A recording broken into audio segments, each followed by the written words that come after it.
안녕하세요. 유부장의 친절한 증시 이슈 분석입니다. 시장에서 큰 기대를 모았던 이 기업 밸류업 프로그램이 지난 26일 발표된 후 주가는 조정을 받는 모습을 보이며 논란이 되었습니다.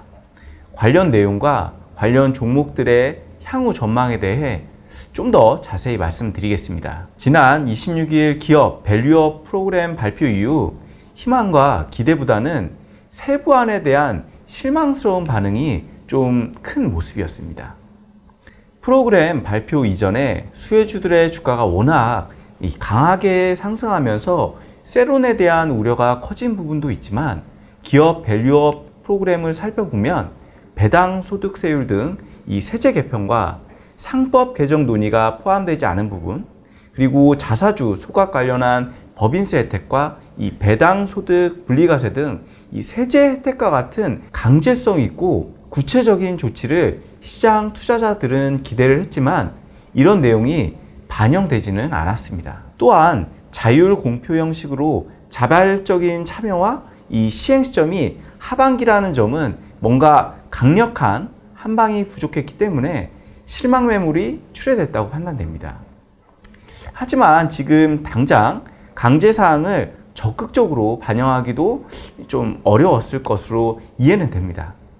시장의 기대치가 높아지며 워낙 수급이 비어있던 종목들의 외국인과 기관의 수급이 단기간에 좀 급하게 매수가 들어오면서 주가가 단기 급등한 점은 부담이 된 거죠. 일단 프로그램을 통한 기업 참여를 확실하게 끌어내기 위해서는 당근과 채찍이 분명해야 합니다. 기업가치 우수 상장사에 대한 우대 혜택을 제시했는데 이 당근 인센티브가 기대에 미치지 못하는 수준입니다. 그래서 향후 인센티브 정책은 앞서 언급한 구체적인 세제 혜택이 필요하다는 판단입니다. 그리고 기업 밸류업 프로그램이 일본의 사례를 벤치마크했다는 부분을 잘 아실 텐데요. 일본의 사례를 보면 PBR 1배 이하의 상장사를 대상으로 기업가치 제고 계획 및 이 구체적인 이행 목표를 공시하도록 요구했습니다. 의무사항은 아니었지만 2026년까지 PBR 1배를 넘어서지 못한 상장사의 경우 상장 폐지도 가능하다고 경고하는 등 사실상 상장사의 참여를 강제한 거죠. 다만 정부는 이번 정책 발표가 최종안이 아닌 시작이라며 이 중장기적으로 일관되게 추진하겠다는 의사를 밝혔기 때문에 저PBR 관련주의 상승이 이대로 끝났다라고는 판단할 수 없습니다. 정부는 향후 5월 중에 2차 세미나를 통해 6월 최종 가이드라인을 확정하고 하반기부터 추진을 할 계획인데요. 기업 밸류업 프로그램을 장기적으로 지켜볼 필요가 있다는 판단을 하는 이유는 스튜어드십 코드 반영이 부분적으로 강제 규정의 역할을 하게 되고 정부 부처와 여당 모두 이 상법 개정 추진에 대한 의지를 최근에 밝히고 있기 때문입니다.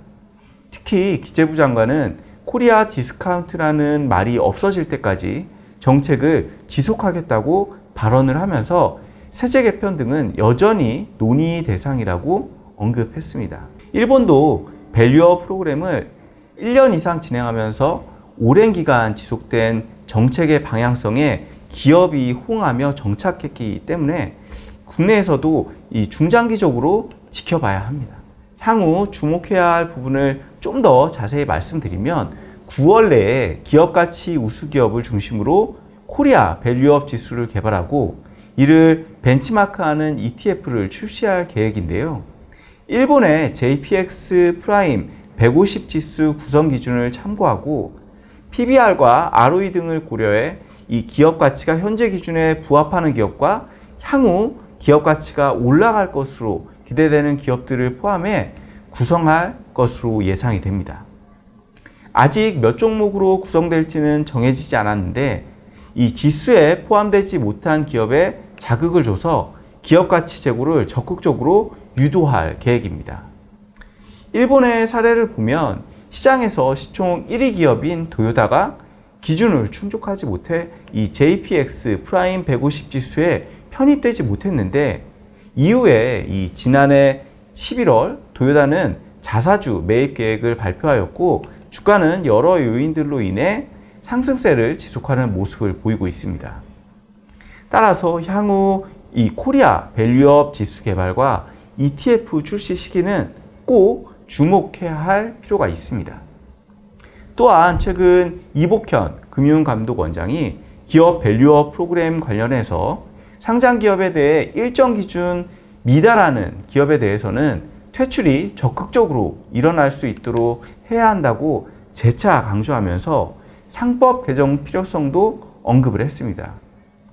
이번 발표만으로 이 정책을 평가하기에는 시기상조라며 강제성에 대한 부분이 향후 반영될 가능성이 높다고 판단됩니다. 따라서 기존에는 저PBR 관련주가 테마주 느낌으로 랠리를 보였다면 향후에는 자동차, 금융, 지주사 중에서 주주환원 정책 강화로 인한 기업가치 제고가 기대되고 향후 실적 성장이 기대되는 종목들 위주로 관심을 가질 필요가 있다고 판단됩니다. 이번 기업 밸류업 프로그램 내용에 너무 실망하지 마시고 직전 유튜브 영상에서 말씀드린 AI, 반도체 관련 종목들과 함께 이런 종목들까지 포함한 투자 전략이 필요하다고 판단됩니다. 오늘은 기업 밸류업 프로그램 세부한 발표 이후에 이 저PBR 관련주 향후 전망에 대해서 말씀을 드렸습니다. 다음 주에도 투자자분들이 궁금해하실 주제로 찾아뵙겠습니다. 시청해 주셔서 감사합니다.